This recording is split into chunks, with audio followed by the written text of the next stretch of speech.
رضی اللہ تعالیٰ عنہ سرکار روانہ ہوئے ادھر سے، میرے نبی سرکار نے اپنے ہاتھوں کو بلند فرمایا، اللہ کی بارگاہ میں دعائیں مانگنا شروع فرمائی، عرض و گزار کرنا شروع فرمائی۔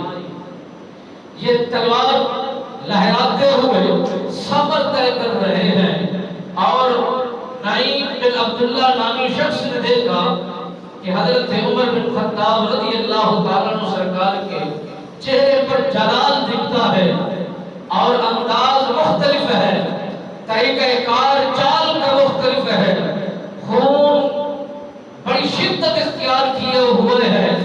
حضرت عمر بن خطاب رضی اللہ تعالیٰ عنہ سرکار کی یہ حالت کو دیکھ کر اس جوان نے پوچھا، اے عمر بن خطاب کہاں کا ارادہ رکھتے ہو؟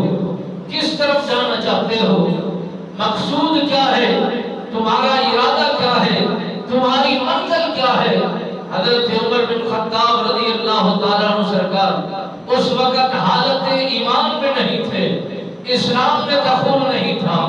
اس وقت حضرت عمر بن خطاب رضی اللہ تعالیٰ عنہ سرکار اسلام کی چاشنی کو محسوس نہیں کر سکے تھے کہ اسلام کتنا طاقت رکھتا ہے، کتنا مٹھاس رکھتا ہے، کتنا پیار رکھتا ہے۔